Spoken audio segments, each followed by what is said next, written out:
Alors, qui suis-je? Je m'appelle Lisa, je suis une jeune Montréalaise qui a grandi dans le quartier Saint-Michel et je suis présentement étudiante en astrophysique à l'Université McGill où je passe mes journées à étudier le climat des planètes à l'extérieur du système solaire, qu'on appelle aussi des exoplanètes.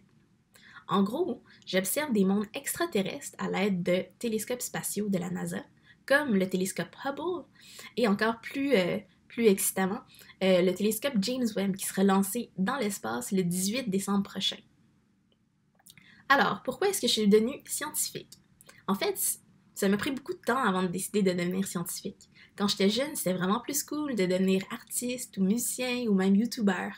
C'est pas un métier que je visais dès un jeune âge, mais plutôt un métier que j'ai appris à trouver cool. Puis je suis heureuse de ne pas avoir fermé les portes de la science quand je l'ai trouvé un petit peu moins le fun, par exemple. La première fois que j'ai entendu des scientifiques parler de l'exploration spatiale pour essayer de comprendre notre vaste univers, l'idée de résoudre des mystères du cosmos, ça m'a vraiment allumée. Je me suis rendu compte que les sciences sont un petit peu des quêtes sans frontières. Puis ce que je veux dire par là, c'est qu'on se pose des questions que n'importe qui dans le monde peut se poser. Puis en plus de ça, on est mieux capable de répondre à ces questions à l'aide de scientifiques un petit peu partout dans le monde. Fait que pour moi, ces missions, ils ont un pouvoir d'être très rassembleurs. Comment est-ce que la science-fiction a-t-elle influencé mon parcours? Pour moi, j'ai pas un livre de science-fiction préféré, mais plutôt une télésérie de science-fiction qui m'a beaucoup inspirée quand j'étais jeune. Ça s'appelle Dans une galaxie près de chez vous. Dans le fond, c'est l'histoire d'un équipage sur un vaisseau spatial à la recherche de nouvelles planètes où habiter, parce que la Terre était rendue trop polluée pour les humains. Je pense que cela jouait un grand rôle pour moi parce que ça m'a permis, dès un très jeune âge, de comprendre à quel point notre chère planète est fragile.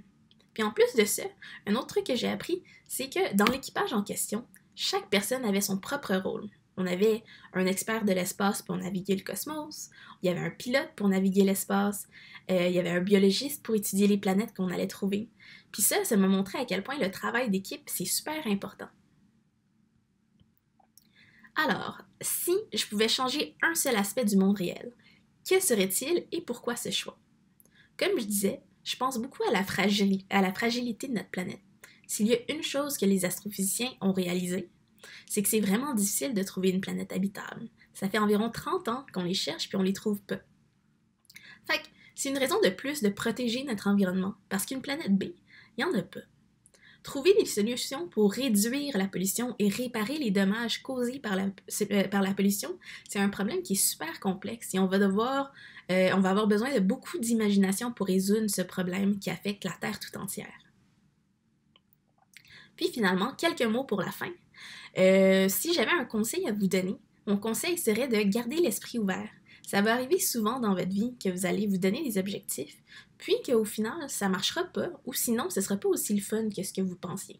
Puis quand ça arrive, ça ne veut pas dire que vous avez échoué, mais plutôt, j'aimerais vous inviter à profiter de ces occasions pour explorer un petit peu, puis trouver quelque chose qui vous rendra encore plus heureux, parce que je vous garantis qu'il y a toujours quelque chose de mieux pour vous. Mais tout ça pour dire que je crois en vous, je suis très optimiste à propos de la relève scientifique, puis bien que vous ayez un intérêt très jeune, ça m'inspire beaucoup.